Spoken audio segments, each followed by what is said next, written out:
If you've been cruising through our event here at Rewire for most of the day, you know that most of our sessions are self-guided by our panelists. Most of our sessions don't include a moderator, and that's because we like to make sure moderators don't get in the way. Unfortunately, on this one, I'm putting myself in the way because I'm just so excited about all the folks who are on this panel. So let me just have you all just introduce yourself and tell us a little bit about your media organization. Betsy, why don't you start us off and just tell us a little bit about your company and what you do? Yeah, so Betsy Cowles, I'm chairman of Cowles Company. We are a multi-generational, I'm fourth generation. My great-grandfather founded the company in the early 1890s. He came from Chicago. His father was the business manager for the Chicago Tribune. So as we say, we have ink in our blood in the newspaper world. But today we're broader than newspapers. We're a diversified company in a lot of other spaces than just media today. Our media division still includes the Spokesman Review in Spokane and a couple of other print products, as well as television. So we have television stations in Eastern Washington, North Idaho, and all of Montana. So we've got the print and the broadcast side. How many total stations do you have now? We are in 8 different markets. That includes our regional sports channel. Yeah, wow. A lot of little places. That's great. Good stuff. Frank, how about you? You want to walk us through the scope of the Seattle Times Company? We have a lot of commonality in our roots because my great-grandfather started the Seattle Times in 1896, and I'm fourth generation, and we're transitioning into the next generation in the next few years. We've already got a lot of them engaged. We also own Yakima and Walla Walla. And it was interesting. We acquired Yakima because it had been sold out of state and severely disinvested in by two owners. We got the opportunity to bring it back and reinvest in it and get it back local. Walla Walla was going to sell to an outsider, and their owner approached my boss a year before I became publisher and said, we're going to sell it out of state unless you buy it. So he bought it. So we've been very, we've been very happy with our small little family of local newspapers. Yeah, great stuff. Ross, tell us about both KUOW and your career there, which has touched on a lot of different elements. Sure. KUOW is 68 years old. I know that because I'm 68 years old, and it was started as a University of Washington station. And of course, with the rise of public radio in the 70s and 80s, it became more of a community resource.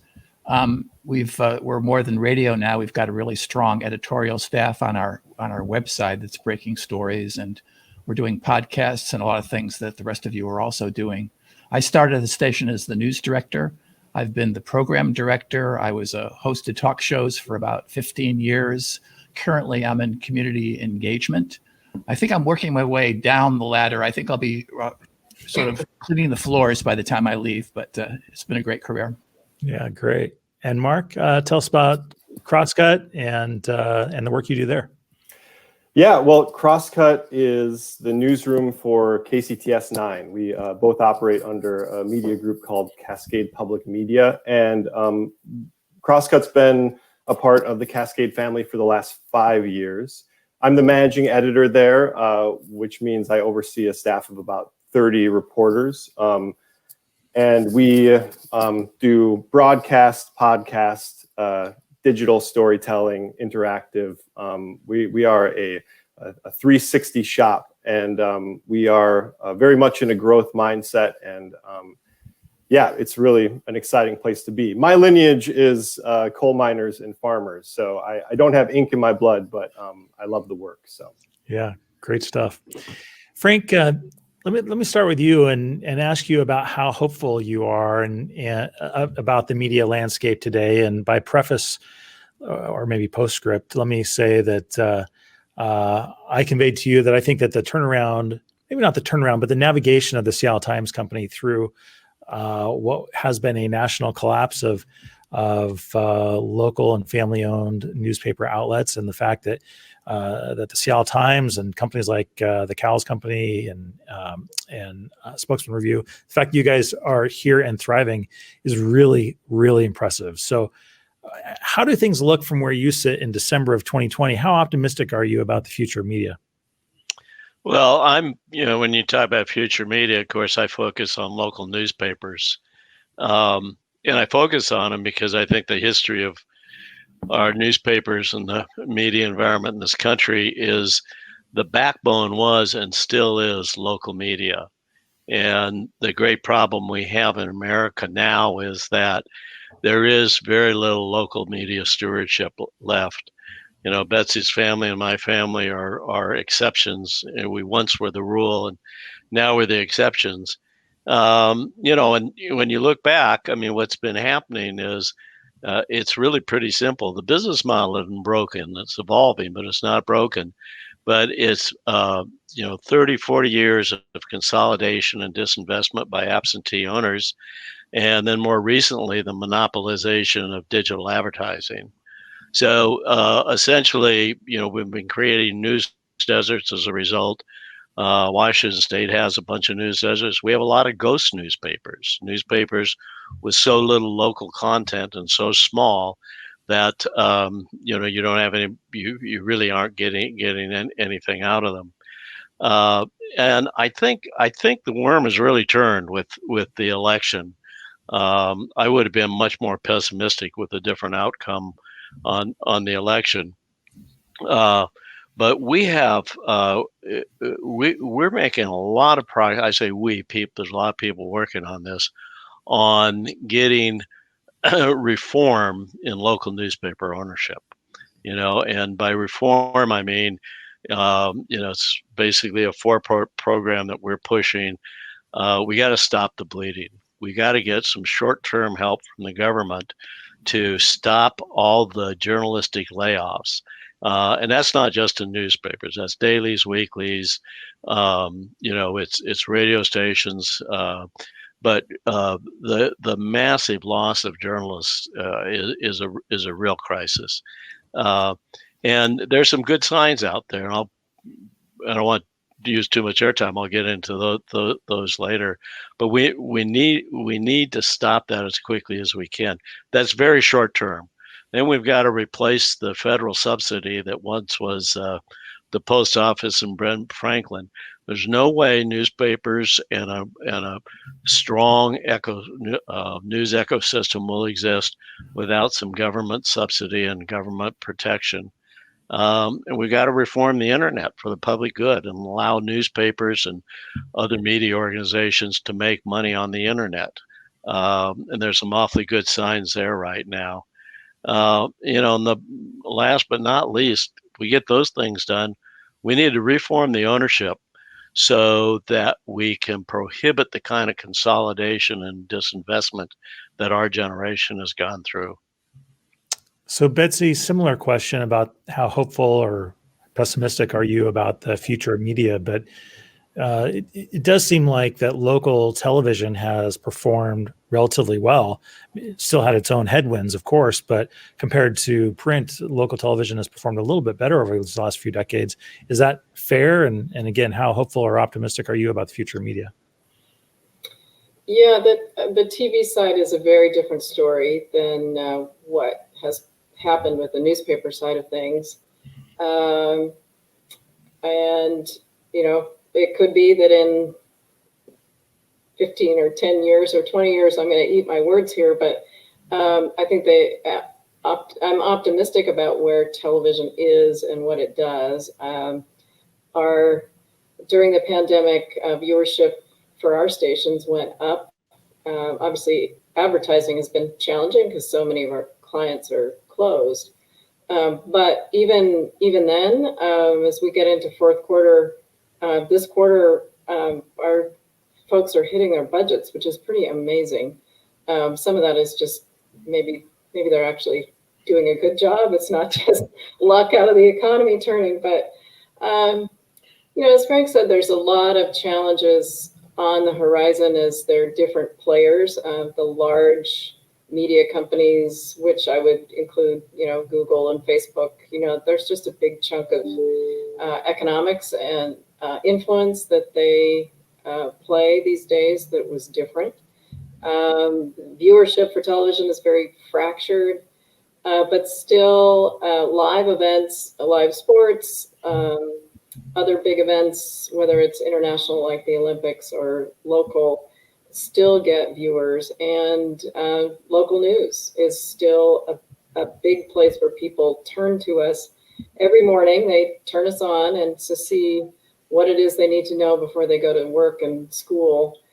And, on the journalist side, we were fortunate during this whole thing. We had very few layoffs or furloughs on the TV side.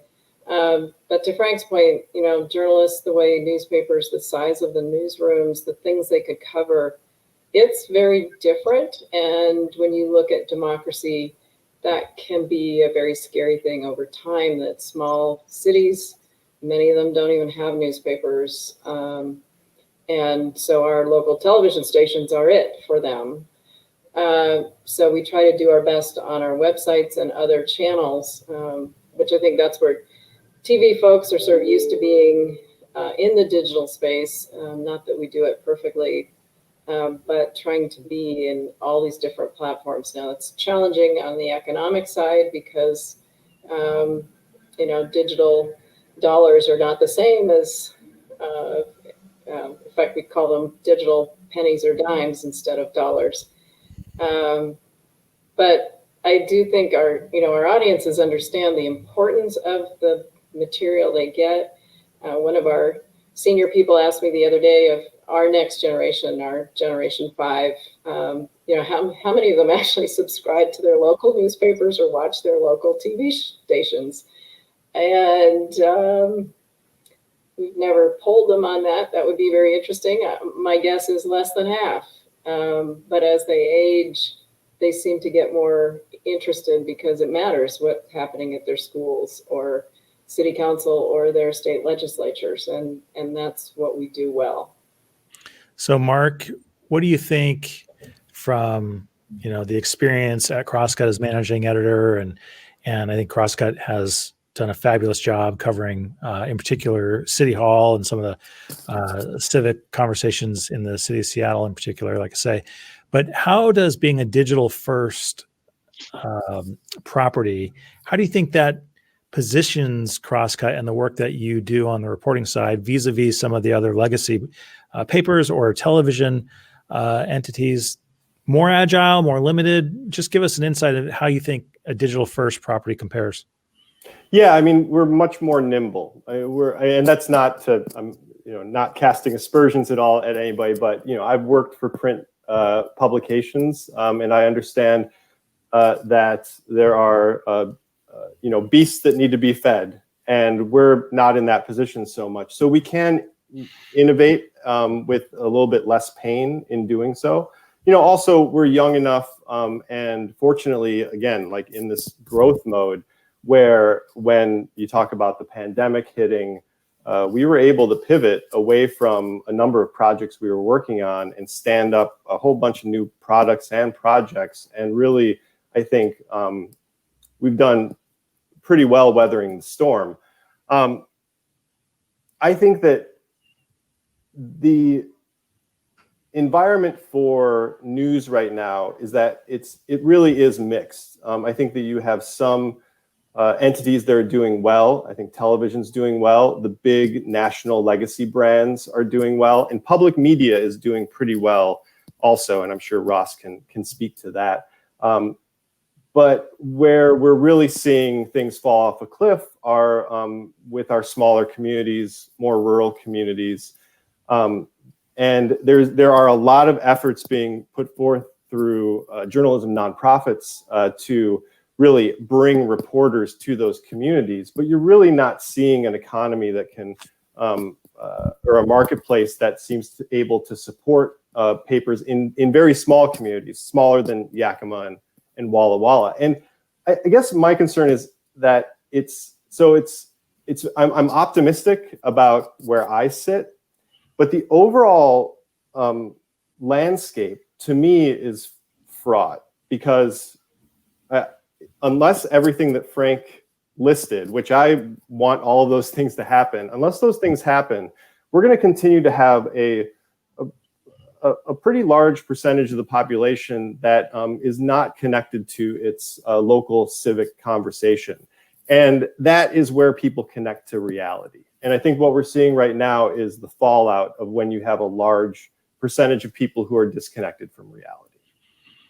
So, Ross, about that connection to reality, it does feel like, depending on one's political view, that there are very different media ecosystems. Apparently, that's changing even rapidly as we speak in terms of cable television on the right. But KUOW and NPR it's a cornerstone property in Seattle and nationally in terms of truth and civic dialogue and engagement. How would you put this time in terms of polarization, in terms of variety or variation in truth and fact reporting based on one's ideology and the outlet? How do you put this time in the context of your career? Meaning, have we seen something like this before? Is this entirely new? And what does that mean for where we're going in the years ahead, do you think? Well, I think the kind of disbelief and lack of epistemological agreement on what's reality is wearing on all of us. I mean, it's certainly creating huge civic problems. On the other hand, it's been quite good for public radio. I think all of our brands are embraced more by people because of the fact that they see all of the bad information out there and they realize that we're a counter to that. So I should say I've been a perpetual pessimist about public radio. I thought satellite radio was going to kill us. And I thought the web was going to kill us. This past year has been pretty amazing. I mean, going into the shutdown, having to work from home, kind of worrying about whether we would continue to get the bulk of our support from listeners. We did $1 million pledge day earlier this year, which was unprecedented. It was just amazing. Our latest audience numbers are higher than they've ever been. We've got about 410,000 listeners a week. Our share of the audience is 6.9. So it's just been, I think people have embraced us in this great way. But going back a little bit to what the rest of the folks have said, I think there is a whole issue in other parts of the state even when it comes to the information that they're able to get on the local basis. You can see that even in public radio stations. Public radio stations that are in trouble are stations in rural areas that have been relying on Corporation for Public Broadcasting funding as the bulk of their funding. And they can be kind of on the edge. They don't have a lot of other resources to go to. There have been some mergers and acquisitions of stations in small communities, but that's resulted in less coverage of those communities as they've had to reduce their staffs. So that's kind of where push is going to come to shove, I think, and outside of the urban areas. I think the urban stations are generally doing pretty well, but outside it's much tougher. So, Betsy, I want to ask you this question that Brian Bonlander poses, because you've got both an urban area. I guess obviously Frank does too, but you've got Spokane and you've got small towns in Montana, and there's diversity of opinion across those settings. But as you may see there, Brian Bonlander asks about the confirmation bias that exists and how people watch outlets, or they read outlets, or they access information and consume information that reaffirms their bias. And it's like he says, we are consciously reinforcing our own confirmation biases. So is that trend continuing, do you think? And then how's an outlet like you or yours think about trying to bridge this divide across geography, and if it's even possible, to Brian's question about how we might overcome that? Well, certainly the national, when you look at national news, the studies, it used to be that, if you were a Republican or a Democrat, you have 8 to 10 sources of news. And it used to be that there might have been 3 to 4 common sources. And I'm speaking more about the TV side because that's the research I've seen. Last year, there were no common sources. So absolutely, people got 2 different worlds that they're living in. And that is a challenge, definitely. At the local level, so we have to live in that space, and there are not as many choices, so if you want local news, you've got a handful of stations, maybe 3 or 4 in your market. We're not as, we try to do our best to be very neutral, but, so we're not cable news. There aren't, the highly politicized differences between the news sources that there are at the national level. But we get tainted with that at the same time. We're NBC in Spokane, we're ABC Fox in Montana. So if you're liberal or conservative, you think we're, evil or terrific. And so our local reporters really have a challenge of walking that fine line and trying to distinguish themselves from this national kind of dilemma and broad brush about what the media is. So what's the solution? I think the solution is, we try to stay connected to our communities and be very visible. And I think there's got to be more of that connection. So, you're not an anonymous reporter or anchor. You're visible, you're accessible, and we always have to be telling the truth and doing and being clear when we get it wrong, that we've got it wrong, and correcting things out there in the world when we know the buzz on social media isn't correct. We've done a lot of work with that, recently trying to figure out the messaging and the education around vaccines, all of the COVID stuff of what's true, what's not true. And I think it's just, you just got to dig in and keep doing the job of good journalism. And I guess the other part of your question was sort of rural versus urban. And what we've done is we share a lot of our news resources across our whole division, which gives us the ability to do more stories than if we had, 2 reporters in every little town. We share everything across. So we've got, even with a newspaper, sometimes there's only one person reporting or covering one thing, but then that means that there's 2 or 3 other reporters that can cover something else. So that's how we're managing how to cover local news in these smaller areas, is that we're sharing some of the larger stuff, like how to deal with the latest CDC guidelines. We may do that story out of Billings, Montana, and not out of 8 other markets, but it will run across the 8 markets. But when it comes to something specific that's happening in Great Falls, then that reporter is there to do that job. I hope that kind of answered your question. Yeah, that's good. Frank, let me ask you, Frank, to sort of look back over the course of not just your career, but the lifespan of the Times and really of media in the United States. And let me make let me posit an idea, and you tell me if it's wildly off. And that is that in the Edward R. Murrow era, the sort of post-World War II era, that has really been the high point of independent, neutral, and unbiased reporting, but that it has been on the decline. And then we have the rise of infotainment and opinion-based news, to get to Jim Loder's question a little bit, but that even at the birth of our nation and Benjamin Franklin and the Federalist Papers, our early days of journalism up until World War II, some argue, that was all very opinion-oriented as well. And the early days of newspapers were in many cases organized around opinion rather than organized around neutral truth-telling. Is that accurate in your view? And is the Edward R. Murrow period, as others have coined it, is that sort of the high watermark of journalism in terms of its independence? I'm sorry to interrupt. Its independence and its fact-based reporting.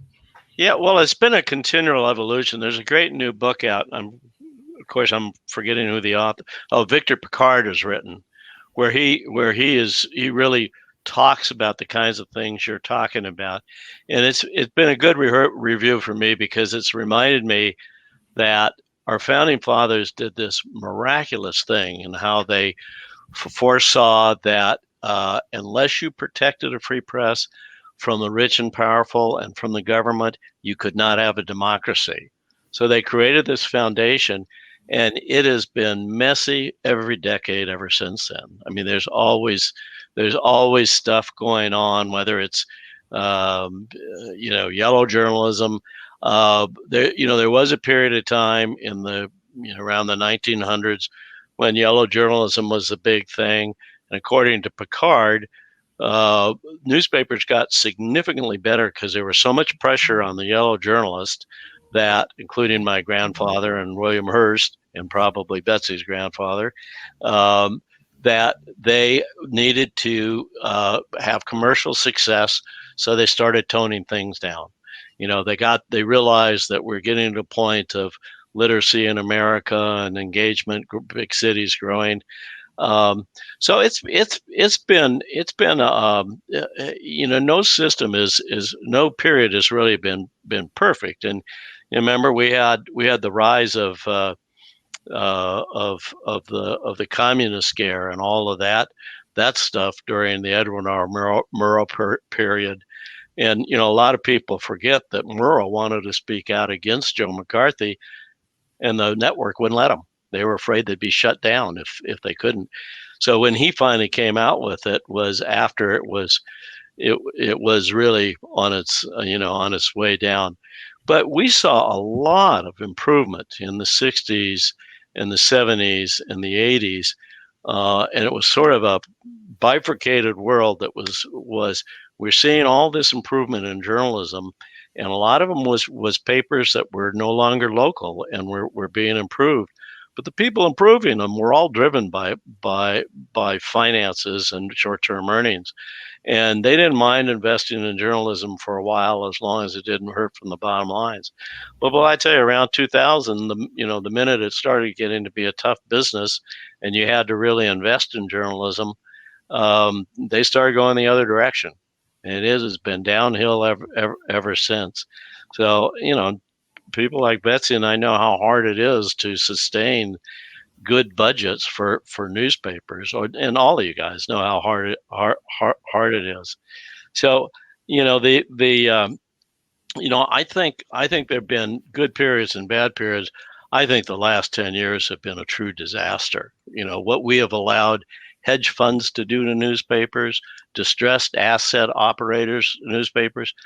And one of the things I wanted to comment on earlier, it's as bad as news deserts are, they are primarily right now in rural areas. The biggest danger now is it's all moving up the food chain. So we have more ghost newspapers in urban areas in Washington State or semi-urban areas in Washington State than we have locally owned newspapers. I don't like to name names because when I'm the one that names names, I get some people upset. But I can guarantee you they're not any of the along with Betsy's family, the Campbell family in Vancouver, they're not the Blethen, Cowles, or Campbells. But what happens to these folks, and somebody was touching on this, is you live in an urban city, and you got a ghost newspaper, and I've been looking at them and how little is in them. You don't even realize in the polls they take, the most trusted source of news is your local newspaper, and people who are in ghost newspaper towns are actually saying that about these really worthless content newspapers. So what do people do in that case? They go really to three places. They go to CNN, they go to Fox News, sort of the binary change people were talking about, or they go to social media. Well, can you think of two worse places to go for disinformation, for uncivil commentary, all that kind of stuff, than Fox News and social media? So that's, to me, there's a heat map out there. I think the University of North Carolina did this. It shows the United States with a red map showing where all the news deserts are. Then they overlay it with a with all the people who voted red in the election, and it's almost an exact match. And that's scary. I mean, because that says to me, half this country is buying into news, which is not valid news. It's fake news. It's not pro-democracy. And that's one of the reasons that we're working so hard to try to get some internet reform. And we've got to clean up social media, and we've got to clean up the internet platforms. And I'll stop there. Yeah, well, there's a lot there. Ross, I want to ask you about this social media piece that social media that Frank talks about, but also the implications of information deserts, news deserts, and how that supports both misinformation, disinformation, of course, and then polarization. At KUOW, how do you navigate the sort of interest in fairness and equal time for two sides when that can create a both sidesism where one side is off by maybe 10 and the other side is off by 10 million? And ethically, one can be caught between the interest of giving both sides a voice, but the reality that one side is close to the truth and one side, and this is not a partisan comment, it's just sometimes there's wildly off on either the extreme left or the extreme right, can be wildly off from where the facts are. How do you navigate those cross currents? Well, it's certainly changed because the degree of falsehood out there, the degree of simply lies being perpetrated has changed a lot. So in the past, as a matter of course, we would run presidential press conferences. But in the spring, when the president began to hold regular COVID press conferences, there were so many falsehoods embodied in them. We did something we'd never done before, which was we just said, we'll monitor them, we'll report on them if some news comes out of it, and we just dropped them. And we got a fair amount of pushback from people who said, well, let us decide. You should be putting this on the air. That was a step further than we had ever gone in terms of like staking out what I would say is like, no, we stand for the truth. We don't stand necessarily for what a politician says is the truth. And of course, the complicating factor is that so many people are not getting their information from the Seattle Times or Crosscut or KUOW. They're getting their information directly from social media. I monitor emails to the station now, and a lot of the comments are, I heard somewhere, or someone told me. And it inevitably goes back to social media, which is a huge issue right now because it's, as we know, it's propagating falsehoods left and right. Now, I think the social media companies are trying to do something on their own without regulation because, as Frank was mentioning earlier, just like the major newspapers realized they had to put some reliability in there, some truth in there, or they lost all credibility. So they're doing some things. Well, it remains to be seen whether they'll go as far as they need to. The main difference about what's going on in social media is that the Facebooks and the Twitters of the world are held harmless by Section 230 of the Communications Decency Act. That was put in place in order to allow social media to grow and to allow the internet to grow. And the result of it is that there's been no responsibility whatsoever. They don't perform an editorial function whatsoever. So right now, I mean, we're seeing stories out today about efforts to perhaps dismantle Facebook on antitrust standards. And I'm not a lawyer on that, but clearly there's some issues about when these single businesses are dominating so much. So we're probably going to see some move on that front. But I think a reasonable question is to ask whether these social medias have become common carriers like broadcast or like telephone. And if they are common carriers like that, should they be regulated like utilities to serve the public interest? Mark, what do you think about that as a digital first entity that, maybe has more, I don't know, I'm making an assumption here. It could be wildly off, but more cultural kinship with social media than some other outlets. What do you make of this call to regulate and turn into something like a utility our social media channels in America? I mean, I think that there needs to be a way that social media can be in an actual partnership with the media organizations that fuel so much of their audience. That is necessary. And I think that there is a need for resources to flow through that partnership. How that happens, I do not know. I mean, I've read all the things that you guys have read. I'm watching it happen. It feels like it's a possibility, but it's going to take a lot. I actually wanted to actually, Ross, in talking about the way that KUOW has handled the presidential briefings, which I applaud. I think that you have made the right decision. And it, to me, is an example of something that I've seen in the last year that actually gives me a great amount of confidence in the work that we do going forward, which is the return of judgment. I think that newsrooms have recently been so cowed by both sides-ism that we pulled back from one of our most important jobs, and that is to judge information, to really apply rigor to it, and to decide if it is worthy of our audience. And that is not a partisan, if you're doing judgment right, it is not a partisan consideration. And you're seeing it, I think that you've seen it in the way that many institutions in this conversation and on the national stage have approached the election this last year. It was a very, very different conversation that was being had than was had 4 years ago. And it wasn't about partisanship. It was about judgment, about the information that was being presented to these newsrooms. And I think that that is an incredibly encouraging development in the last year. So, Mark, let me ask you to sort of build on both the social media piece and using our smarts and our experience and our rigor in terms of our judgment. How do you at Crosscut measure the quality of a story? Often we measure what we count, and we can all count hits, and we can, count some of these things that have little to do sometimes with quality. How do you guys at Crosscut say that was a good story?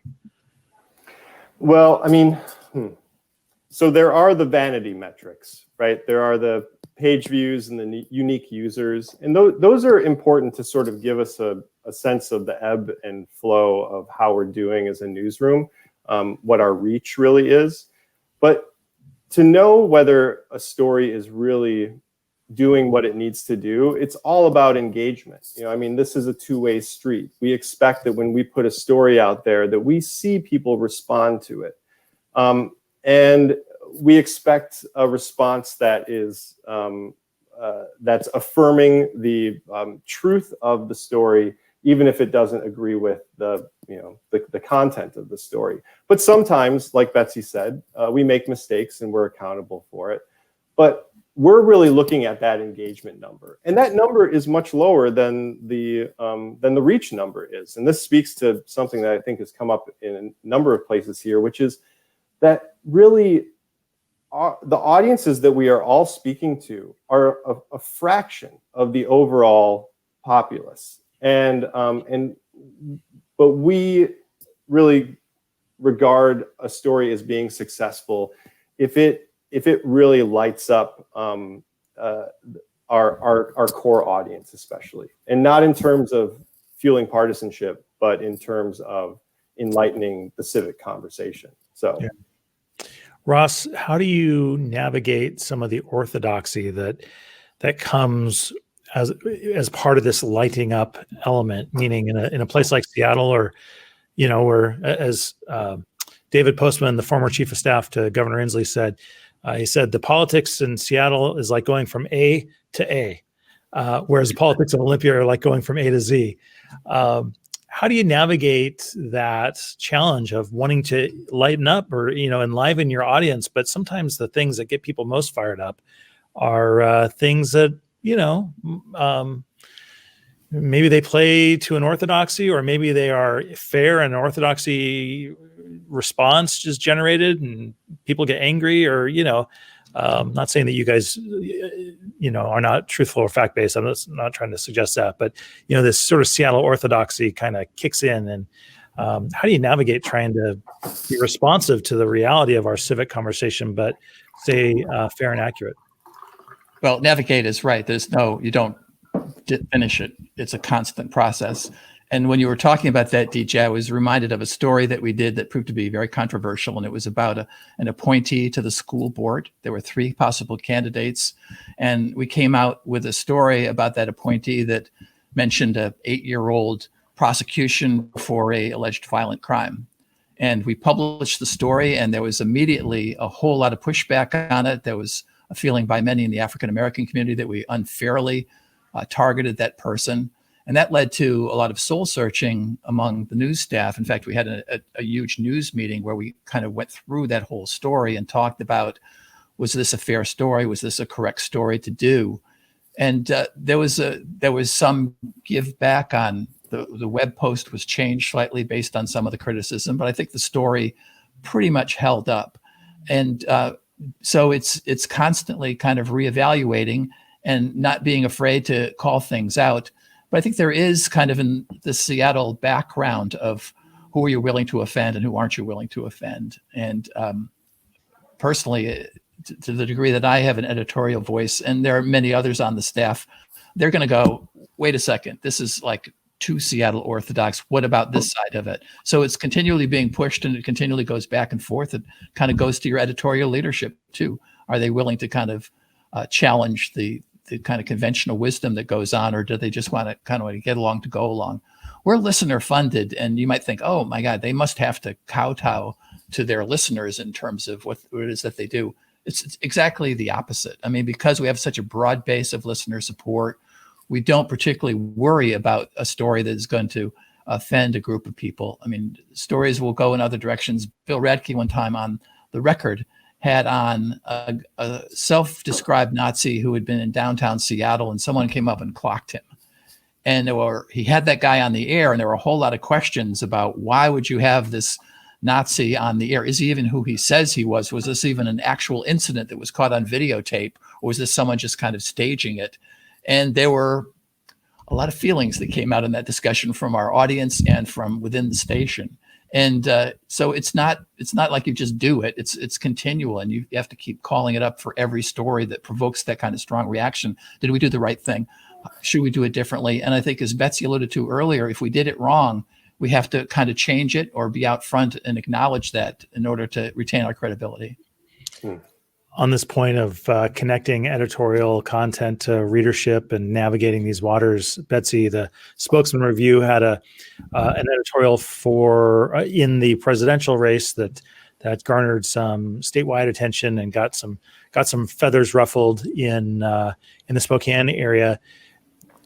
You know, has that just always been the case, that editorial always risks sort of, hurting or firing up one side of the coin or the other? Or is this a particularly sensitive time where you got to be very careful about your editorial comments because the margin for error is much narrower? How do you sort of think through that?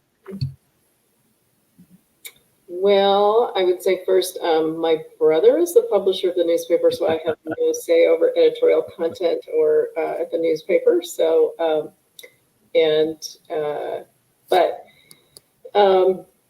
generally, I don't know that it's any different. Over the hundreds of years of the country, as you noted before, media used to be very opinionated on all its pages. Over the decades, we've been by the far right.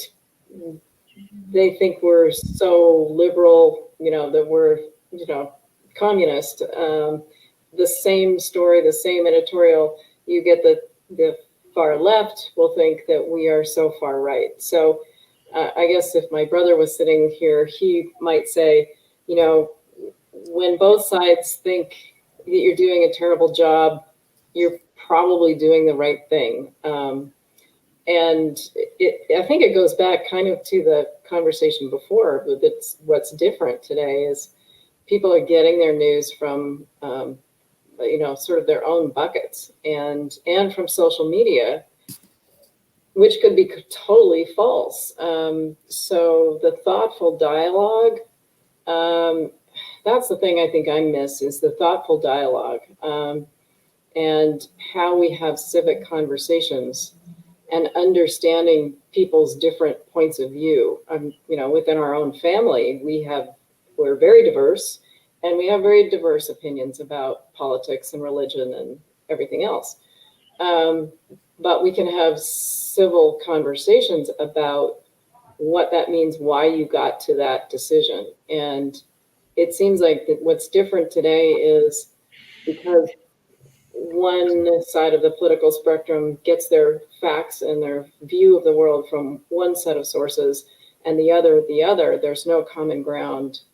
And so how do you even start to have this dialogue? And, you know, we're more rural, so we're not a coastal city. So there's a little of that of big cities not really understanding and being as close to what rural, I wouldn't call Spokane rural, but what non-coastal city folks are feeling and thinking.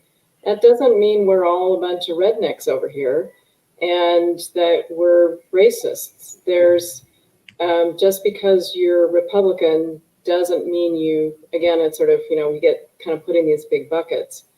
And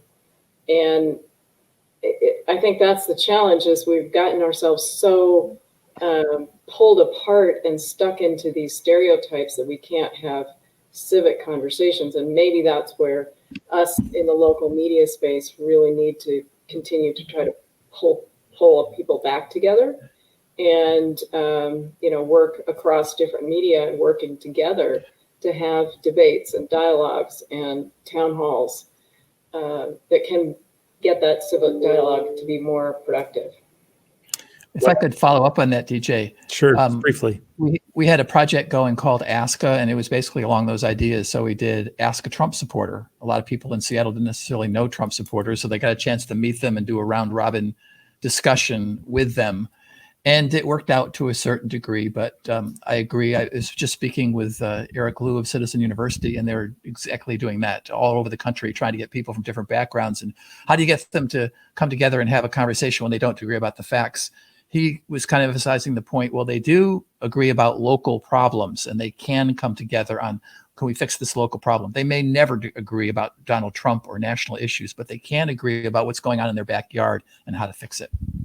Well, that is a hopeful comment to end on. I just want to say thank you guys for doing this. We're out of time, but you know, the four of you are doing great work. You're doing innovative work. I think Seattle and Washington State and the broader Pacific Northwest is really a hotbed of innovation and entrepreneurship in the media space. And I think the rest of the country is better off as a result of your leadership. So thank you, Mark Baumgarten from Crosscut, Ross Reynolds of KUOW, Frank Blethen of the Seattle Times Company, and Betsy Cowles from the Cowles Company. Thank you, guys.